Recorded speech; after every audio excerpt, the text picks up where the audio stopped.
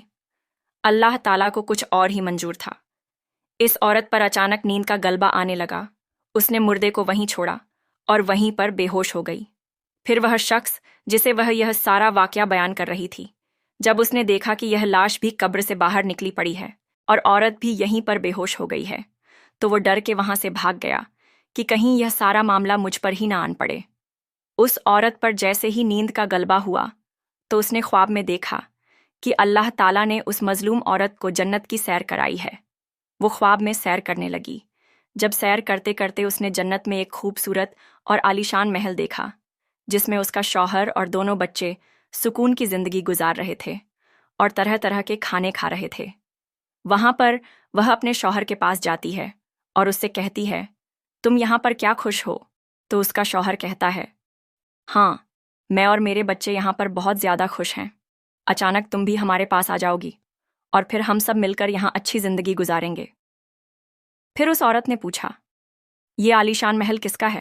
تو اس کو بتایا جاتا ہے کہ اللہ تعالیٰ فرماتا ہے کہ غریب لوگ جو غربت پر صبر کرتے ہیں، جن پر ظلم ہوتے ہیں اور وہ صبر کرتے ہیں، صبر کرنے والوں کے لیے یہ عالیشان محل بنایا گیا ہے۔ یہ سب سنتے ہی وہ عورت خوش ہو جاتی ہے کہ میری اولاد اور میرا شوہر یہاں پر خوش ہے۔ پھر اچانک اس عورت کی آنکھ کھل گئی۔ جیسے ہی اس کی آنکھ کھلی تو وہ کہنے لگی، یہ میں کیا کر رہی ہوں؟ میں تو صبر کا دامن چھوڑ رہی ہوں۔ مجھے تو صبر کا دامن مضبوطی سے پکڑنا چاہیے۔ 4 دن کی زندگی تھی، 3 دن گزر گئے، باقی 1 دن پڑا ہے۔ پتہ نہیں کب یہ بھی گزر جائے۔ جب یہ 1 دن گزر جائے گا تب میں مر جاؤں گی۔ جو خوبصورت اور عالیشان محل میں نے جنت میں دیکھا ہے وہ میرے بھی حصے میں آئے گا، کیونکہ مجھ سے بڑا مظلوم تو اس دنیا میں کوئی نہیں ہے۔ میرے بچے غربت اور بھوک کی وجہ سے مر گئے، شوہر بھی غربت کی وجہ سے مر گیا۔ یہ سوچ کر اس نے اس مردے کے ہاتھ پیر اور زبان کاٹنے کا ارادہ ترک کر دیا اور سوچا کہ میں مردے کو واپس سے دفن کر دیتی ہوں۔ جیسے ہی اس نے مردے کی طرف دیکھا تو وہ حیران رہ گئی کہ 2 کتے اس کو کاٹ رہے ہیں۔ ایک کتا اس کی زبان کو کھا رہا ہے اور دوسرا کتا اس کے پیروں کو کھا رہا ہے۔ جب عورت کتوں کو بھگانے کے لیے ان کے قریب گئی تو دیکھا کہ یہ تو وہی کتے تھے جو اس ظالم کے پالتو تھے۔ ہاں، یہ تو وہی کتے تھے جن کو یہ گوشت کھلاتا تھا، جن کو دودھ پلاتا تھا۔ میرے بچے سوکھی روٹی کے لیے ترستے رہے اور اس ظالم کے کتے دودھ اور گوشت کھاتے رہے۔ بے شک اللہ انصاف کرنے والا ہے۔ اللہ کسی پر رائی کے دانے کے برابر ظلم معاف نہیں کرتا۔ امید ہے کہ آپ کو یہ عبرتناک واقعہ پسند آیا ہوگا۔ اگر پسند آیا ہو تو ویڈیو کو لائک اور ہمارے چینل کو سبسکرائب کریں۔ ویڈیو کو شیئر ضرور کریں۔ شکریہ۔ اللہ حافظ۔